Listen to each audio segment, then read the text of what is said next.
Okay, this is a re-review of the Sony MA-900s. I'm doing a re-review of these for a couple of reasons. One, the first review that I did was quite a while ago, and it's when the channel first was, I think I had like 5 subscribers. I've got 900 now, which is not quite like Z reviews level, but it's not bad. There's more people watching than used to watch. More important than that is I have a better mental library of things to compare that I bought and that I've had more time with, whether it's somebody that let me borrow something or otherwise. I saw a comment in the MA-900 thread, which is not very big and it's not very active, and I'm not very active in it. And the comment was related to bass. And everybody knows me, and the channel is, if you're a new sub, you can go start at the beginning of the channel, which was mostly like bass demonstrations. The reason that that's not done so much now is because there's really not a lot of stuff that will do what that demonstration is demonstrating, and for that reason that part of the channel's activity is greatly reduced, and if some headphones come along that can change that, then it will be active in that way again. Until then, there will be other things reviewed. The MA-900s are very interesting, and they're interesting because they are probably one of the finest headphones that I've ever put on my head, in any price range. And there's a lot of people that talk about them and say, you know, $300 or this and that. Let me go over everything. First of all, these are 12 ohm impedance, which sounds very easy to drive. They have a unique design. They're 295 grams. They're very, very, very light. Their comfort level is peerless. There is not a set of headphones that has a comfort level like this. They just sit on your head. They have little pivots at little points, including up here. That is just enough. This headband everything rotates just a little bit so that it can fit your head perfectly. It has a massive gaping hole that is in the back that is permanent. It doesn't matter. It doesn't adjust. It's not an adjustable part of the design. This is a permanent. I mean, when they say open back, if you're looking at this, this is left, this is right. So this is the back, and this is open, and this is an open back headphone. It's usually referred to as this portion of a headphone, which is open, like the T1s, but in this case it is in fact open back. Why it is like this is for 2 reasons. One, because they were taking the XB1000 driver, which was a PET Mylar, and the king of bass, still one of the best ever made, the godfather of bass headphones, and trying to port that to kind of an audiophile thing. And they did 2 things. One is they made what's called a bass lens, and if you look inside, you can't see. Again, I'm not going to show you because I don't want to mess with the driver. There is a metal ring inside, and its design is to focus the energy of the bass onto a portion of the diaphragm, so that it doesn't overwhelm the entire diaphragm, which would diminish its ability to replay the mids and the treble. So they did the bass lens, which is right underneath the dome. And the other thing that they did to counteract what they imagined would be the overwhelming response of the bass was also to give this a massive and permanent open back. And what they achieved with it, intentionally or not, I'm not really a big believer that some of the best things were designed that way. Otherwise, everything that comes out would be increasingly better and better. It's simply not the case. Sometimes companies nail it, and then the next couple of years they don't, and they get back to their roots. So this marketing is about, you can't stick with what you got. You got to make something new. And new doesn't mean better. And everybody who's reading this or watching this right now knows that for a fact, because they bought and discovered that that's the case. sometimes things that are a little older are, in fact, better. So you have a company that took a Mylar PET diaphragm that was in a base beast and put it towards something, doing absolutely something totally different, doing creative engineering underneath the diaphragm and also outside with this massive open back. The challenge now with this item is because it's such a big driver. I did research because I want to know what I'm talking about beyond just what I'm talking about. The average human ear has three, phases of growth that they studied, and for a male, there are 3 points that they measured, and at one point it's like 45 millimeters, and at another point it's 65, and then full-grown male, I believe average would be 78 millimeters. That would be a average to large male. Females are at adult and final growth stage at approximately just under 70 millimeters. So we're talking about a driver that is about the same size as an adult human ear, which means that if your ear were here and you were placing this against your ear, it would cover the entire, the different parts of the human ear with all the different names, the Latin names, are all being put upon by the driver at the exact same time. There's not directional gaming going on with this headphone, so it hits a certain part of your ear. This is so large that it's covering an entire part of your ear. And these headphones, pretty much because of the way that they're designed, your ear will go inside here. Your ear touching here is probably very much not going to happen. So that's a good point. So you got a 70 millimeter driver that they took an engineering attack at both inside and outside. And because it's such a large driver that is effectively the size of the human ear and can cover the entire thing, making a housing and a structure for it that wasn't large, like the Princess Leia XB1000s, and there's AKGs, and there's a lot of very large headphones that are clearly only ever going to be used at home, and they're heavy sometimes, and they're not comfortable after a period of time. Sony, these are 295 grams.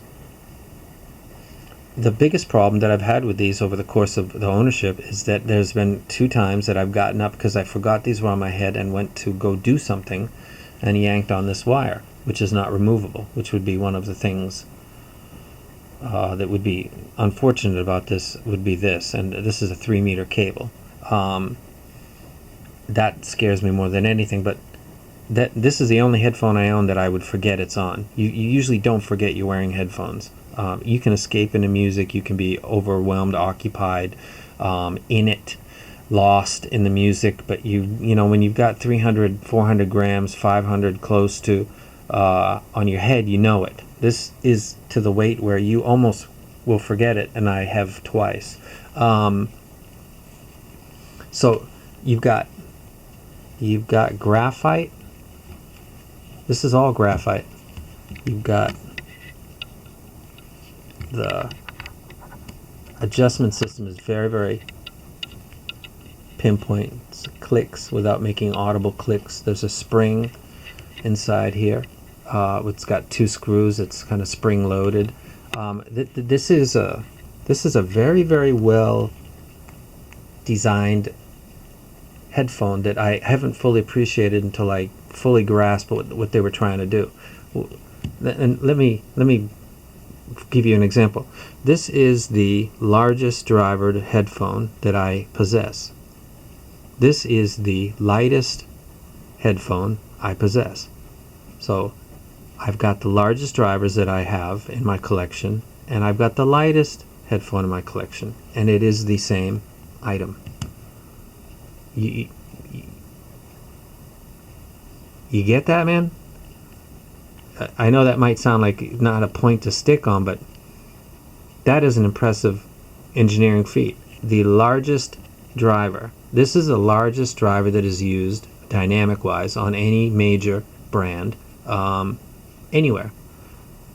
That's in the past 15 years is the 70mm by Sony, and there's many versions of it. There's a LCP with an aluminum coating. They have a new one with a magnesium dome. Sony's done this many times. They are the ones with the 70mm. So the largest headphone that I own, driver-wise, is the lightest headphone that I own, and that's amazing. So I'm basically putting two giant speakers on my ear, and not really feeling like there's anything on my head, which is just amazing. Build quality is something that has been critiqued, and I believe it's in some of the reviews on Headphone relating build or something. There's a screw inside there, and this is all magnesium. This yoke is magnesium. The plastic is the housing. Build is not a problem with this. If you sat on these, you'd break them. I have other headphones, if you sat on them, you'd break them too. I have others that you wouldn't, but that's not. The amount of magnesium that is used in this thing, and it's in the $300 range or 200 something, is really not a point to be looking at it in a negative way. I think they did an absolutely fantastic job. Getting to the acoustic abilities of this headphone. One of the cons that's listed on Headphone is a lack of sub bass. Now, if I know anything about anything, and I know a lot about a lot, I know a lot about bass. Let me go ahead and get this into frame pretty soon. Work on this. At no point in my listening life do I not like good bass. I might like bass head bass. I might like stout bass. I always like an authoritative bass presence in my musical enjoyment. This is E40. This is a PHA 3. I'm single ending into it right now. Let me go ahead and turn that on. Let me go turn it halfway up there.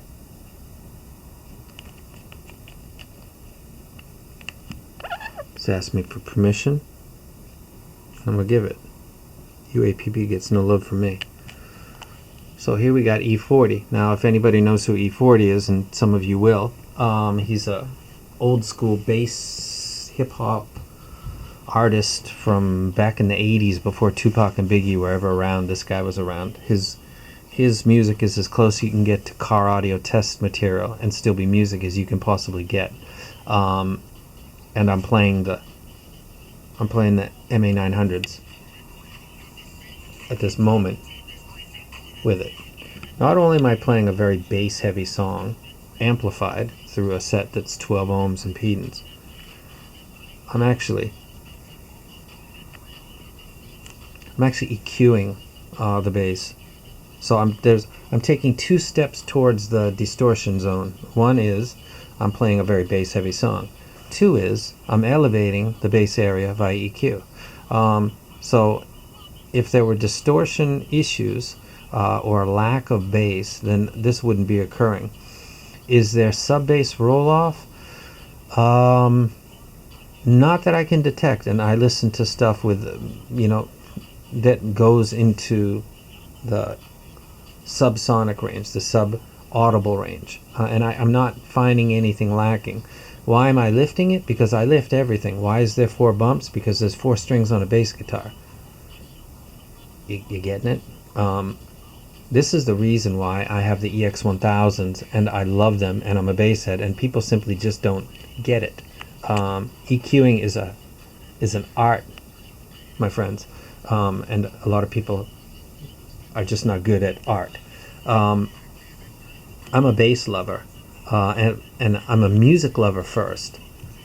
I love music, so I'm listening to E40 on this right now. Okay, let me get out of here. Let me get out of there. Let me get out of here. Let's play something more. Hey, I gotta change the pace.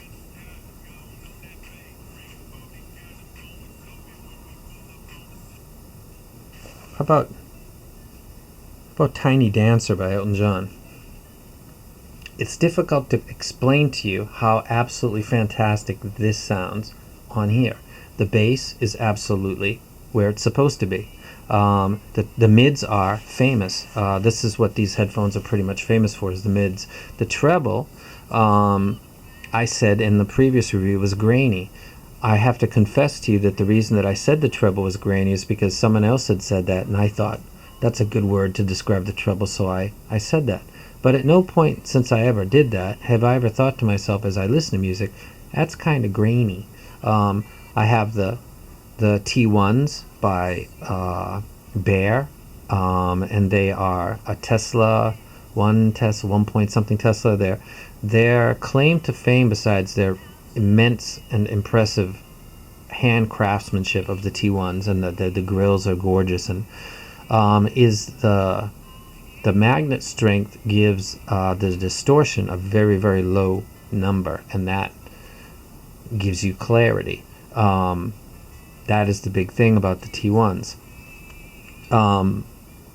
The weakness about them was they did in fact have somewhat of a bass roll-off. Now, these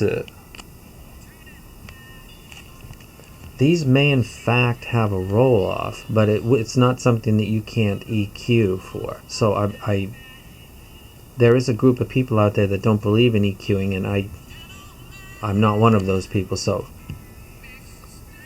I hope that's not going to get me a claim on YouTube because they got Elton John in the background, so I'm going to turn that down.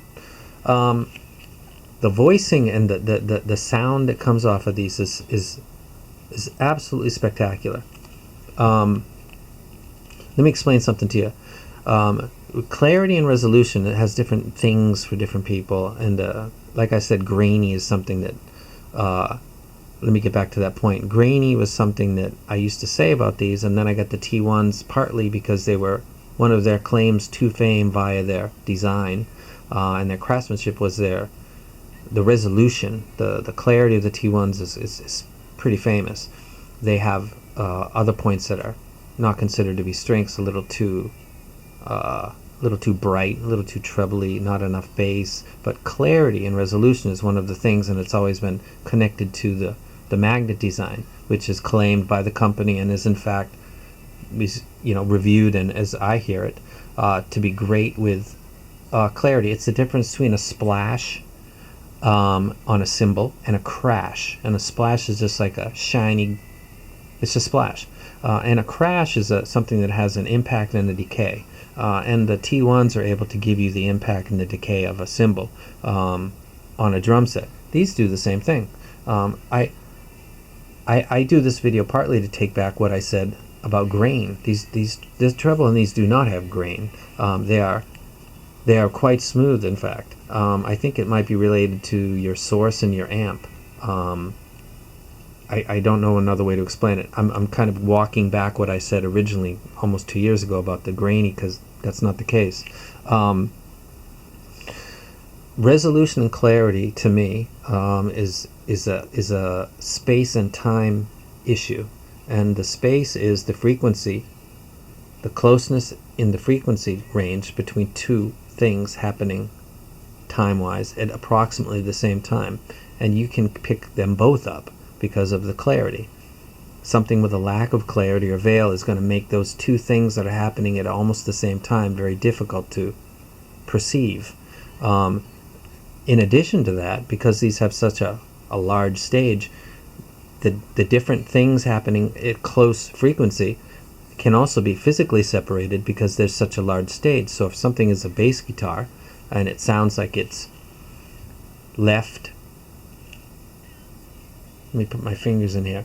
So you see what I'm doing? The left speaker is putting out more than the right speaker, so it appears that it is more to the right side, but not on the right side. That would be like this. This would be centered, left and right coming out equally. You've got right and you've got a little bit, you've got left and a little bit of right. That would appear for you to be left center. so it wouldn't be centered, it would be left dominant, so it would be kind of left centered. Something with a large driver like this and a clarity ability like this would make you be able to place instruments on a stage because it is large audibly, and also the clarity gives you separation of the notes. So these are fantastic. That these aren't more popular than they are is one of the things that it's one of the mysteries of Head-Fi that I'm 2 years into now, that it's there's some people that love these things to death, and there's other people that could care less for them, and I don't. The Fidelio X1 and 2s are of absolutely no comparison to these. None at all. You can't. The mids, the stage, the clarity, either version of the Fidelios do not compare to this.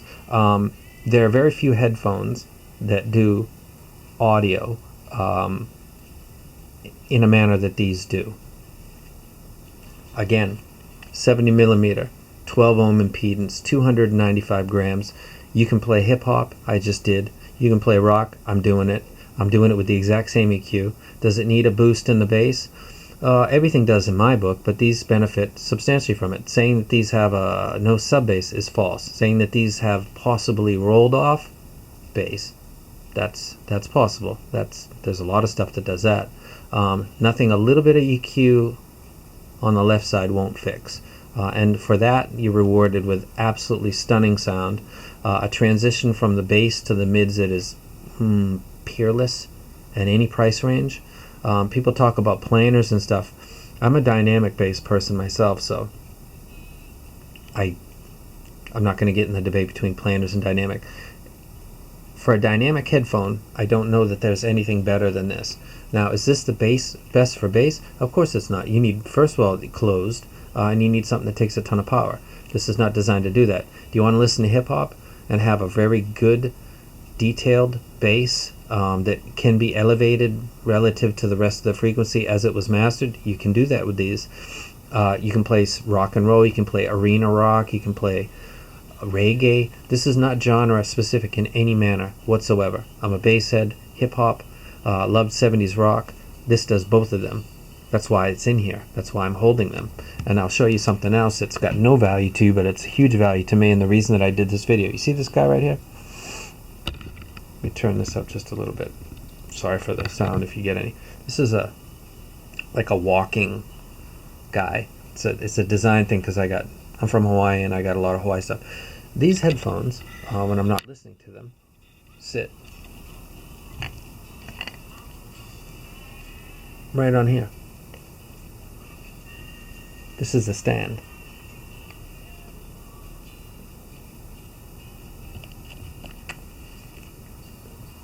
These headphones sit right there. I don't have another set of headphones that sit on a stand. I've got some headphones that I put on hooks, and I got other ones that I put back in the box, but I don't have a set of headphones that I put on a stand, except for these. And I didn't even notice that until yesterday when I saw the comment about bass, and I thought someone needs to rectify that.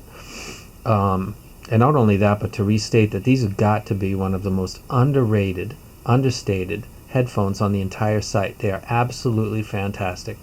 Do I recommend them? These get the highest recommendation I've ever given of any item, ever. $300.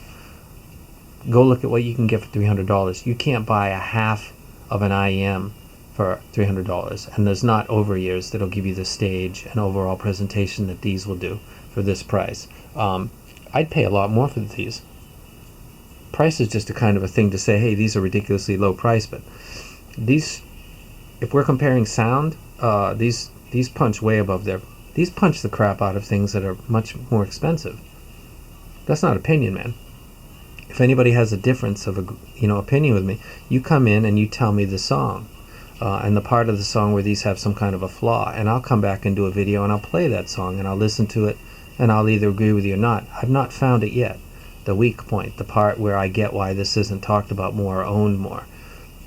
I haven't hit that yet. So if you know what that is, if you know what this thing is that's weak, because it's not the bass, you let me know, because I need to be educated apparently, because these are absolutely fantastic. Love them a lot. Highly recommend them. You guys ought to get them.